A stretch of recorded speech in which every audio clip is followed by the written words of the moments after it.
Welcome to our channel. నేను మీ వెంకట్. మనతో పాటు కాంగ్రెస్ అధికార ప్రతినిధి సంధ్యా రెడ్డి గారు ఉన్నారు. మేడం నమస్తే. కేటీఆర్ వర్సెస్ కవిత, బీఆర్ఎస్ మూడు ముక్కలకి చీలిపోయింది అనుకోవచ్చా? అంటే డైరెక్ట్గానే కేటీఆర్ గారికి కౌంటర్ ఇస్తుంది కవిత గారు. మా నాయకుడు ఓన్లీ కేసీఆరే. అవును, మీ నాయకుడు కేసీఆర్ అయినప్పుడు మరి దొంగలు ఎవరున్నారో, దొడలు ఎవరున్నారో, దయ్యాలు ఎవరు, భూతాలు ఎవరు నువ్వు చెప్పాలి.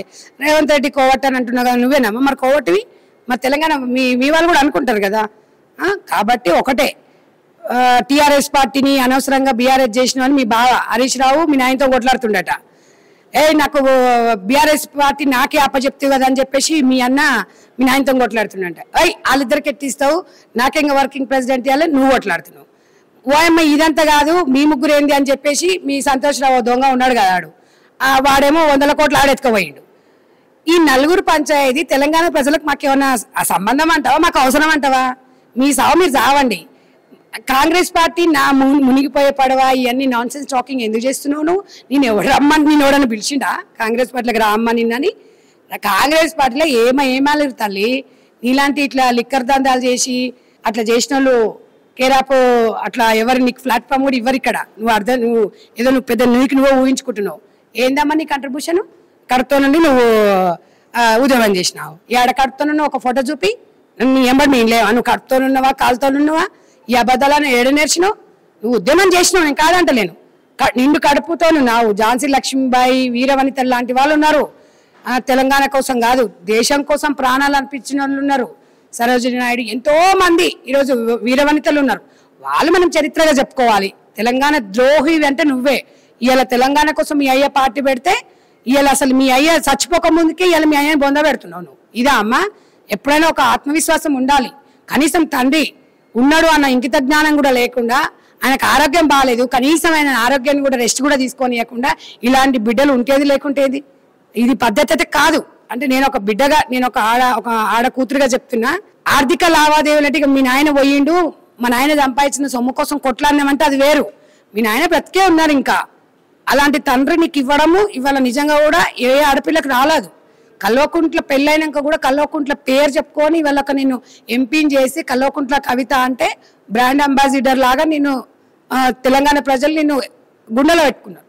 ఇవాళ నువ్వు కేసీఆర్కే నువ్వు చనిపోక ముందుకే తండ్రి పాడగడుతున్నావు అంటే తెలంగాణ ప్రజలు నిన్ను ఎట్లా నమ్ముతారమ్మా?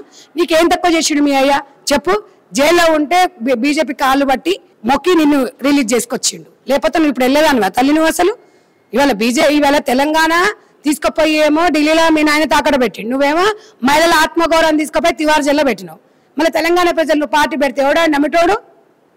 నమ్మటోడు ఉంటే తెచ్చుకోండి, వద్దనట్లేదు. కానీ కాంగ్రెస్ పార్టీలో నేను చేరను, మునిగిపోయిన కాంగ్రెస్ పార్టీ గురించి నువ్వు మాట్లాడాల్సిన రైట్ నీకు లేదు. అర్హత కూడా నీకు కోల్పోయినావు నువ్వు. కాబట్టి మీ లావాదేవీలు ఏమైనా ఉంటే డబ్బులు ఉంటే చూసుకోండి. తెలంగాణ ప్రజలకు దీంతో వచ్చేది ఏం లేదు. మీ అన్నదమ్ముల పంచాయతీ దయ్యాలెవడో భూతాలెవడో ఎమ్మెల్సీకి రాజీనామా చేసి మా అన్న దయ్యము, మా అయ్య భూతము, మా వదిన ఇది, మా కుటుంబం ఇది అని చెప్పుకోండి. పరువు తీస్తున్నావు ఆడపిల్ల. ఇప్పటికే మహిళల ఆత్మగౌరవం తీస్తే అయ్య పరువు తీస్తున్నావు తెలంగాణలో. ఎవడైనా తండ్రి బతుకున్నప్పుడే కొరుము పెడతాడు ఎవడైనా? ఆయన ఎంత బాధపడతాడు? మా షర్మిలమ్మ వాళ్ళ అన్న ఆస్తుల గురించి కొట్లాడిందేమో కానీ ఇట్లా రాష్ట్రాల ప్రజల మధ్యలో గొడవలు పెట్టలేదు. తండ్రి చనిపోయిన తర్వాత ఆమె తండ్రి ఆశయాలను భుజాలు వేసుకుంది. కానీ తండ్రి బతుకున్నప్పుడే తల్లి ఆశయాల మీద నువ్వు తూటుపడుస్తున్నావు. ఆయన గుండె ఎంత బాధపడుతుంది? నువ్వు ఇష్టమైన బిడ్డవు. జాగృతి పెట్టినప్పుడు నేను నీ దగ్గరనే ఉన్నా. జాగృతి నామకరణం చేసినప్పుడు నా బిడ్డ కవిత పేరు ఎందుకు పెట్టిందని మీ నాన్న క్లియర్గా చెప్పిండు తెలంగాణ భవన్లో.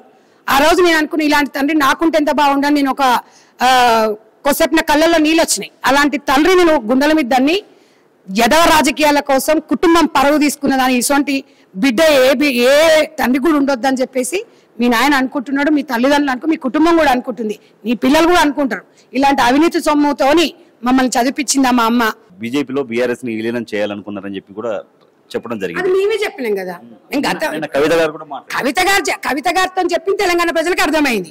కాంగ్రెస్ చెప్తే తెలంగాణ ప్రజలకు కొంతమందికి అర్థమైంది, కొంతమందికి సరేలే రాజకీయ వ్యూహం అని వచ్చి ఉండొచ్చు. ఆమెనే చెప్పింది.